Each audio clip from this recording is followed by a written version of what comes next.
வணக்கம் என் இனிய உறவுகளே. பங்கு சந்தையை பத்தி நிறைய விஷயத்த நாம தொடர்ந்து பேசிட்டு வரோம். இன்னைக்கு எத்தனையோ வீடியோ நீங்க பார்த்திருப்பீங்க.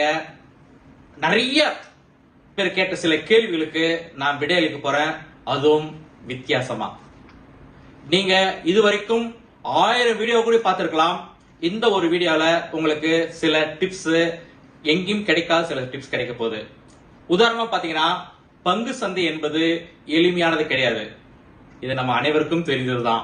ஆனா அதை எளிமையானதாக மாற்ற வேண்டும். ஒரு விஷயத்தை எளிமையா மாற்றணும்னா ஒரே ஒரு விஷயம் தான், பயிற்சியின் மூலமா தான் முடியும். இந்த மார்க்கெட்ல நிறைய பேர் அட்வான்ஸ் ட்ரேடிங் சொல்லி கேட்டுட்டே இருக்கீங்க. அட்வான்ஸ் ட்ரேடிங் என்பது உங்களுடைய அனுபவம் மட்டும்தான். பேசிக்கா கேண்டில் ஸ்டிக்ல இருந்து நம்ம தொடங்கலாம். உதாரணமா, கேண்டில்னா என்ன? கேண்டில்ல பார்த்து நீங்க எப்படி படிக்கணும்? நிறைய பேருக்கு கேண்டிலோட பேசிக்கே தெரியல. அப்புறம் பச்சை கலர் கேண்டில் இருக்குன்னு வச்சுங்களேன், சிகப்பு கலர் கேண்டில் 2 கேண்டில் இருக்குது, எல்லாரும் தெரிஞ்சிருக்கும். அதுதான் நாள் ஃபுல்லா பார்த்துட்டு இருக்கிறோம் நம்ம. ஆனா பச்சை கலர் கேண்டில்னா அதனுடைய மெயின் என்னன்னா டிமாண்ட் இருக்கும்போது பச்சை கலர் கேண்டில் உருவாகும். அதே சப்ளை அதிகமானா சிகப்பு கலர் கேண்டில் உருவாகும். அதாவது பச்சை கலர் கேண்டில் நம்ம டிமாண்ட்ன்றோம், சிகப்பு கலர் கேண்டில் நம்ம சப்ளைன்றோம். டிமாண்ட் அதிகம் போது பச்சை கலர் கேண்டில் உருவாகுது, சிகப்பு கலர் கேண்டில் சப்ளை அதிகம் போது உருவாகுது. இந்த மார்க்கெட்ல நிறைய பேருக்கு என்ன ஒரு சந்தேகம்னா, பேசிக் அடிப்படை ஒரு விதின்னு இருக்கும். அந்த விதி நிறைய பேருக்கு தெரியல. நீங்க என்னென்னமோ படிச்சிருக்காங்க, எனக்கு அது தெரியும், இது தெரியும், அது தெரியும்ன்றாங்க. அடிப்படை ஒரு விதி இருக்குது.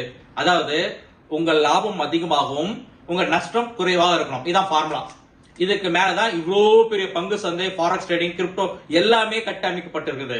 ஒரே ஃபார்முலா தான், உங்க லாபம் அதிகமா இருக்கணும், நஷ்டம் குறைவா இருக்கணும். உதாரணமா இப்ப நிறைய பேர் 2 வருஷம் பண்றேன், 5 வருஷம் பண்றேன், லாஸ் ஆயிட்டு இருக்கிறீங்களே, உங்களை ஒரு சின்ன கேள்வி கேட்கிறேன். பை அப்படின்னா என்ன? அது பை பண்ணிட்டீங்கன்னா அங்கிருந்து மேல போனா உங்களுக்கு லாபம் வரும், கீழே போனா நஷ்டம் வரும். செல் பண்ணிட்டா கீழே போன லாபம் வரும், மேல போன நஷ்டம் வரும். இது எல்லாருக்கும் தெரிஞ்சதுதான். ஆனா 10-15 வருஷம் கழிச்சு நீங்க கண்டுபிடிக்கிற விஷயத்த நாங்க தொடக்கத்திலே சொல்லி கொடுத்துறோம். என்னன்னா, பை என்றால் மேல போனா நிறைய லாபம், கீழே போனால் குறைந்த நஷ்டம். செல் என்றால் கீழே போனா நிறைய லாபம், மேல போனா குறைந்த நஷ்டம்.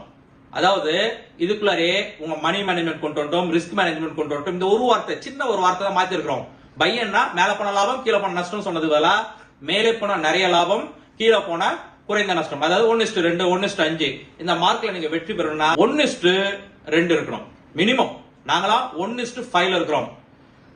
எங்களோட ரேஷியோ பாத்தீங்கன்னா 1:5 இருக்கிறோம். 1 அன்லிமிட்டட் கூட இருக்கிறோம் சில நேரத்துல, சில ஃபார்முலால 1:2 மினிமம் இருக்கணும்.